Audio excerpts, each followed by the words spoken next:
Hi, this is Brennan Davis from Bedrock Games and the Bedrock blog, and today I'm going to do a small review of Kung Fu Wing Chun. This is a 2010 film directed by Joe Chung. It stars Bai Jing, Yu Xiaochun, Kara Hui, and Ungai Singh. I hope I got his name right. And just so you guys know, because as I've mentioned in other podcasts, and I know I haven't been putting up a lot of podcasts lately, I'm away from my house. We had some plumbing issues, and so I am in another location, and I have very little control over things like the phones and movements of people. So there may be some interruptions in the form of a phone ringing and things like that. So I apologize if that happens. I tried to record this a couple of times and I had interruptions both times. So I'm just going to press on and I'll do the review. And if I have to, I'll pause it and I'll resume. But I like to do these all in one shot. So anyways, again, the movie is Kung Fu Wing Chun. It was released in 2010. It's about Yim Wing Chun, the legendary founder of Wing Chun martial arts, made famous by Ip Man and Bruce Lee. If you've seen those movies, you know what I'm talking about. And there's another film from 1994 with Michelle Yeoh called Wing Chun that is about the same character. And this movie has some similarities, but also some very big differences. And before we get into the movie, I did want to mention something that's pretty important. And it's a little bit unpleasant, so just know that going in. But the lead actress in this, her name is Bai Jing, and if you're like me, you're probably the sort of person who you watch a movie, and if the movie interests you and you want to learn more about it, you go and you look online at the film and you look at the actors and actresses involved. And one of the things that I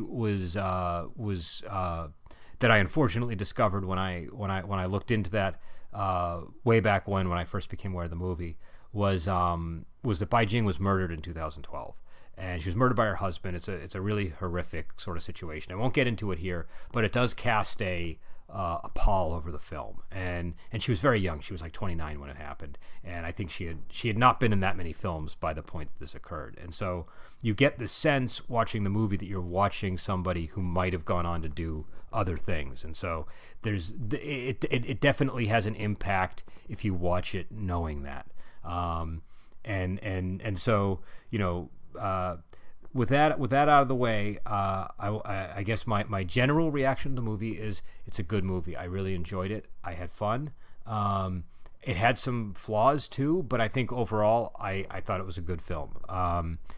If I was going to nitpick, I would say the biggest thing about it that initially I didn't like was the pacing. The pacing was a little bit.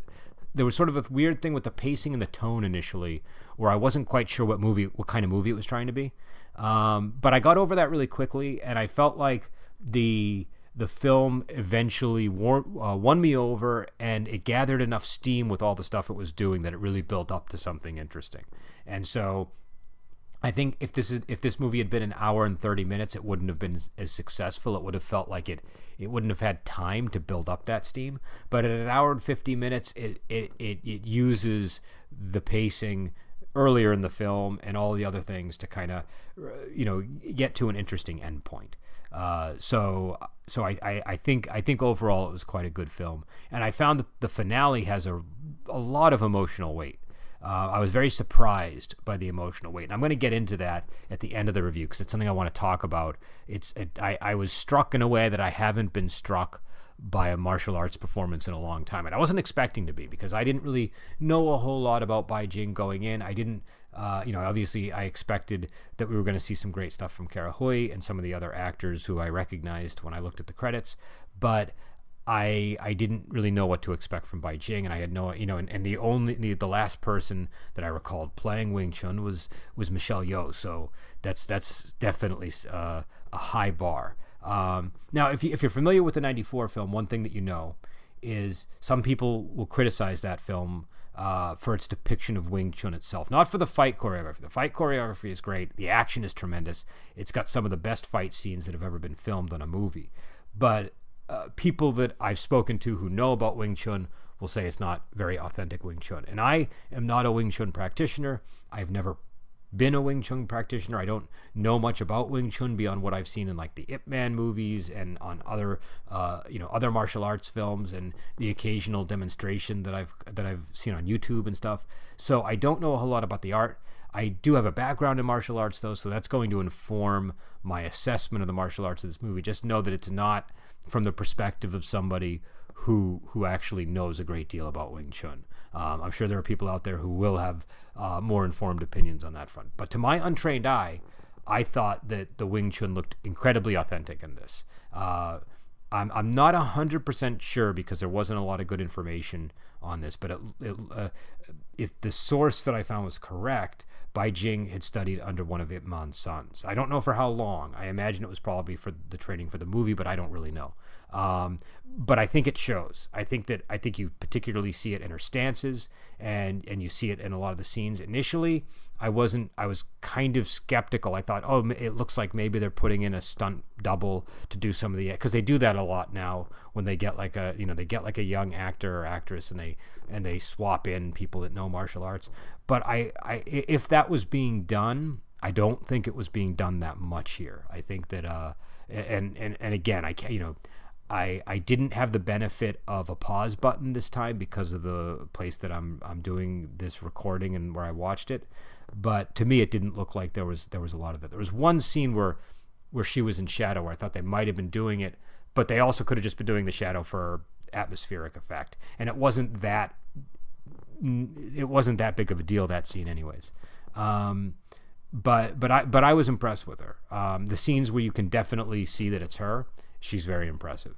And I thought that the actual Wing Chun scenes where Kara Hui, who plays Ung Moi, the Shifu of Yim Wing Chun, is training her, those were deep scenes. Those were again, I'm not a Wing Chun person, but I've trained in martial arts, and they did a very good job of weaving in the principles of the training. Now, again, I can't comment on the authenticity of the principles, but I can say that the way that the style that they're showing you on the screen and the way that they're talking about the principles of the movement, it really felt like a well-constructed training sequence to me. And it felt like it was really grounded in the ideas that are behind the martial art. So I enjoyed that, and I thought that Kara Hui as the Shifu was great on a number of grounds. First, Kara Hui has this poise to her that is really unrivaled. She can do the action, but she can also sort of carry herself in a way that is commanding and just gives her character that sort of power that she's supposed to have. And again, in this version, they didn't pull their punches with her. There were one thing I will say about this movie. I know I'm kind of all over the place, but one thing I will say about this film is it kind of lulls you into a false sense of security with its lightness, and then it surprises you with some of the brutality that it unloads on you. So there's it almost seems like it's going to be sort of a silly comedy, but then some pretty nasty things happen to some of the characters. Even Yim Wing Chun herself, when she's fighting, she's knocking out guys' teeth and like really, these feel like fights where people are getting hurt a lot of the time. But the movie kind of sets itself up like opposite that. Like you almost expect that the fights are going to be the kind where people get a black eye and it's gone the next day or that kind of thing. But there's surprising lethality in the movie. And so I thought that worked. And Kara Hui, her character gets battered and bruised, and so does Yim Wing Chun. And I think that adds a lot to these when you feel like the actors are really committed to some of the bumps and bruises that go along with it. I know that they obviously take efforts to protect them, but I feel that there's in a lot of these scenes where somebody's sort of slammed on a table or something, there's still a lot of stuff that can go wrong. So I was impressed with the fight choreography. I was impressed with Kara Hui's acting performance and with her martial arts performance. And the acting was particularly important here because her Ung Moi has a lot of backstory in this version. And one thing that really makes this one different from, say, the 94 version is there's a lot more emphasis placed on the relationship between Yim Wing Chun and Ung Moy. This is really about how they meet and her becoming Yim Wing Chun's Shifu. I don't want to spoil the whole movie for you, but the kernel of that story is basically that Yim Wing Chun has to fight with this guy who wants to marry her, and if she loses, he's going to. The agreement is she'll agree to marry him, and if he loses, he'll work for her father for 3 months or something. And she has a fight with him, and it's a draw, but it's clear that she can't beat him. And she's actually saved because Ung Moy is walking by, and she kind of lends a helping hand. But Ung Moy is very impressed with Yim Wing Chun, and she agrees to teach her in the next 3 months before the next match.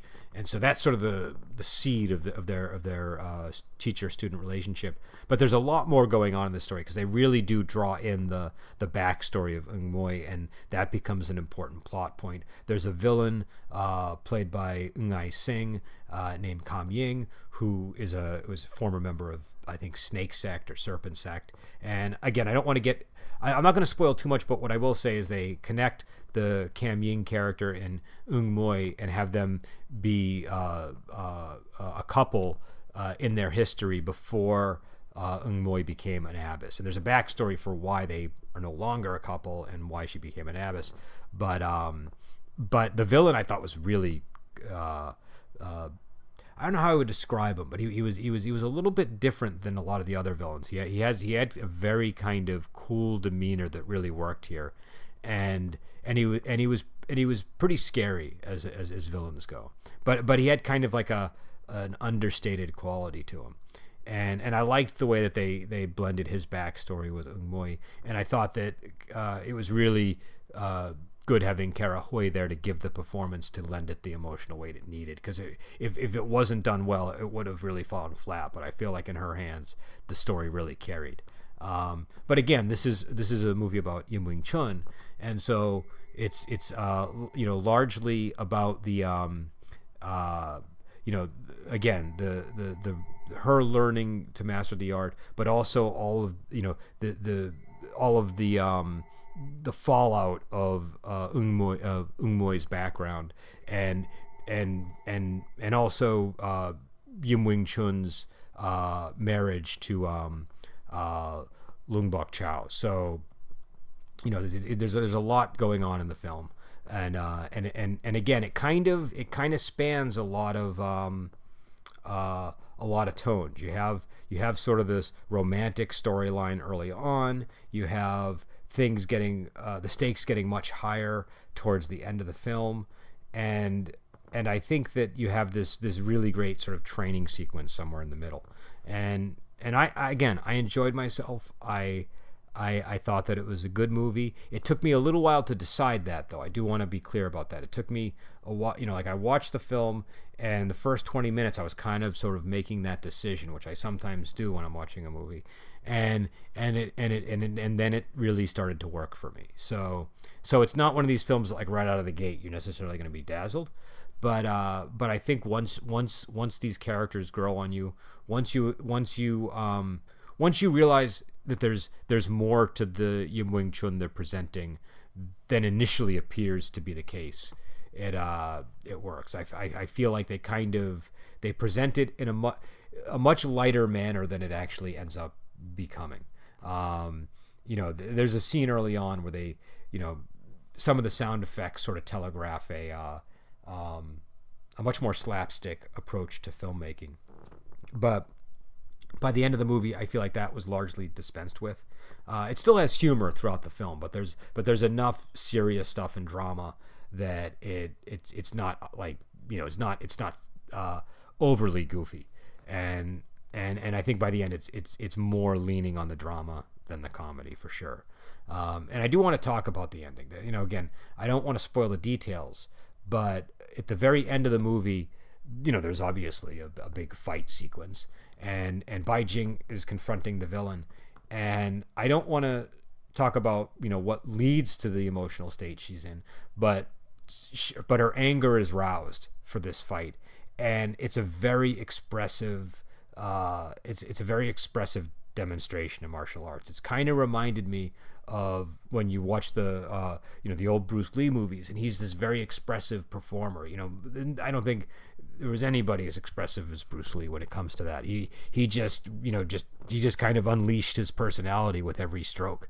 And Bai Jing was doing a lot of that kind of martial arts acting here, and I was struck by it because I feel like it's something that I haven't really seen it done that way or that well in a while, and it worked. It was and again, I could have been influenced by the fact that I know she's passed away, because I know that could have affected my interpretation of what was going on. But I honestly believe I would have felt that way either way, and I think that my reaction would have been, oh, I need to find more of this actress's movies, because that was an amazing climax to a film. So I think for the end sequence alone, the movie is totally worth seeing. Even if you don't like the rest of the film, watch the whole movie to get to that end sequence, because I guarantee you it's worth it. It was notable to me. I saw it and I was like, this is a notable scene. This is like every once in a while you see a scene and it kind of sticks out in your mind and you don't forget about it. This was one of those scenes. There are other scenes earlier in the film that aren't as memorable, but this one was very memorable to me. And I thought it also did a really good job of connecting it to sort of the Ip Man type stuff. So it just this movie, it felt like it felt like again a very complete film. And if you have an interest in other related movies, I think you'll like some of the stuff that they did here. And again, one of the things I would draw attention to is the sort of the use of the martial arts principles in the training sequence. The great performance by Kara Hui, who's consistently good. She's like, I mean, having her as that character really made a big difference. I think if that character was weak, the film wouldn't have worked. And Bai Jing, was really good in this. And I mean, it really is a shame because there's not, I think she's only been in like 4 or 5 movies. I don't know. There might be films that she's in that aren't on the database pages, but it really is a shame because I really thought that was one of the better performances I had seen, and it seemed to me like she knew what she was doing. Like I don't know what her martial arts background was. I know that she was a trained actress, but when I looked her up, it said that she was a student of one of Ip Man's sons, and I don't know if that was for the purposes of this movie that she was his student, or if that was something that they chose her for the movie because she was his student. But either way, you can see it. And again, I have to emphasize, I'm not a Wing Chun expert, but when you see somebody in a stance, you can tell that they kind of know what they're doing. And I felt like that here. And I felt like the moves were very confident. And also I felt like the Wing Chun to me looked like real Wing Chun. It looked like the stuff that I see in Ip Man and stuff. Again, I'm not an expert, so take it with a grain of salt. But yeah, and also the background and all that was pretty cool. If you like tea, you're really gonna like some of the stuff that this movie does. Early on, there's these the Lung Buk Chow character. He's sort of a tea connoisseur, and there's a number of scenes involving tea that are pretty funny. And again, the tone is it's a myriad tone. There's a lot of humor, but there's also a lot of serious stuff. And then by the end, it gets dead serious. And some of the scenes are surprisingly grim. But yeah, I would recommend this. I think you should see the 94 Wing Chun first. I think that's absolutely a movie that people should see before they watch this one. But I think if you can get this one, it's worth checking out. I didn't know what it was going to be when I first got it, and it turned out to be a very enjoyable movie. It does take its time, but the relationship between Yim Wing Chun and Ung Moy works really well. I like that was kind of the focus, and I don't know, it just was an entertaining film. And I think the big selling point for me is that finale. The finale I thought was really good. So I've been going on for 20 minutes, and I know I haven't done one of these in a while, so I apologize if I'm a little rusty. I've been away from my house, and I've been, as I mentioned in the blog, my health hasn't been great, so I've been reducing the number of, like reviews and things like that I've been doing. But this was one that I've been meaning to do, and somebody in my wuxia community had mentioned Wing Chun in a discussion, and then I that prompted me to sort of bite the bullet and do the review. So I don't know. I have some other movies that I've been meaning to review too. So maybe in the next couple of days I'll try to get to some of those as well. And I'm going to try to bring some music onto the channel too, because I do like music a lot, and I do want to talk more about music, and I just haven't really found the right way to do it.